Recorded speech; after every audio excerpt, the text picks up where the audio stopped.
एक लीगल हक के लिए लड़ रहे थे। हमको किसी से खैरात की जरूरत नहीं है 5 एकड़ जमीन की। हम मस्जिद बना सकते हैं।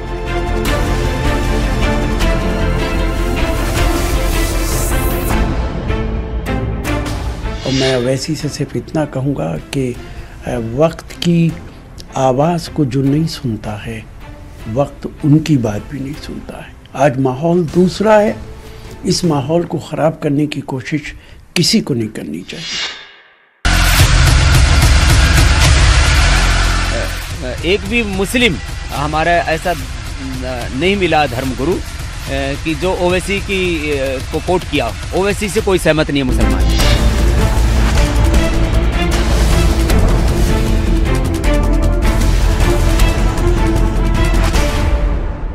अब जिस रास्ते पर ओबीसी जाने लगे हैं वो रास्ता बहुत ही गलत है, उनकी सेहत के लिए भी ठीक नहीं है। जो वचन दिया उसका पालन करना चाहिए।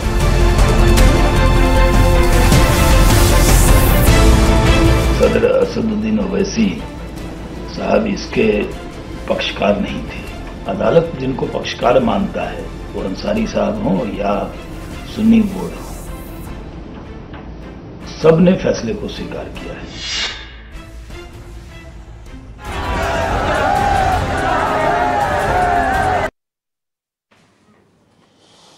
नमस्कार, मैं हूं अजय और आप देख रहे हैं महाबहस।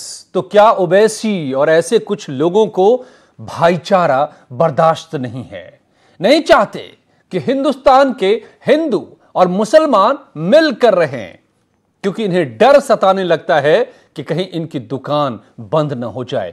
यही बात अब तमाम लोग कह रहे हैं। बंटवारे की सियासत करने वाले ये नहीं चाहते कि दोनों समुदायों के बीच विवाद सुलझ पाए।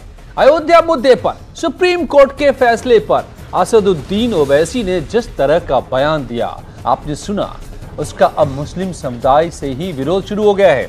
सदियों पुराना एक विवाद जिसने हिंदू और मुसलमान के बीच दरार पैदा कर रखा था, लेकिन कानूनी तरीके से आए सबसे बड़े फैसले के बाद मौका है कि दोनों समुदाय आगे बढ़े और देश में भाईचारे का माहौल बने।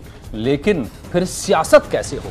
ओवैसी जैसे चंद लोगों को ये रास नहीं आ रहा और शायद डर भी सता रहा, और इसीलिए वो मुसलमान को भड़काने की कोशिश कर रहे हैं। तो क्या इसका जवाब आएगा? और जवाब आ भी रहा है। और इसीलिए आज महाबहस में बड़े सवाल हैं कि कोर्ट के फैसले पर मुस्लिम राजी तो ओवैसी क्यों बने काजी? फैसले के खिलाफ मुस्लिमों को क्या भड़का रहे हैं ओवैसी? मस्जिद कहां बने? फैसला पक्षकार करेंगे या फिर ओवैसी करेंगे? कोर्ट के फैसले पर हिंदू मुस्लिम क्यों कर रहे हैं ओवैसी? ओवैसी को मुस्लिमों की फिक्र है या फिर दरअसल उन्हें अपनी सियासत की फिक्र है, क्योंकि उनकी सियासत की बुनियाद ही हिंदू और मुसलमान के बीच का बंटवारा है। और लग रहा है कि अगर ये भाईचारे में तब्दील हो गया बंटवारा, तो फिर क्या होगा उनकी सियासत का। और इसीलिए मुसलमानों को भड़काने की कोशिश कर रहे हैं। जो ओवैसी फैसला आने से पहले तक कह रहे थे कि फैसला मंजूर होगा, फैसला आते ही जहर क्यों उगलने लगे? आज मैं यही सवाल करूंगा। मेरे साथ जुड़े हुए संजय राय, बीजेपी के प्रवक्ता, मौलाना एजाज अथर, मुस्लिम धर्मगुरु, लखनऊ से मेरे साथ जुड़े हुए आरपी शर्मा साहब, एनालिस्ट, मेरे साथ जुड़े हुए मौलाना साजिद रशीदी, धर्मगुरु, मेरे साथ जुड़े हुए। आप सबका बहुत बहुत स्वागत।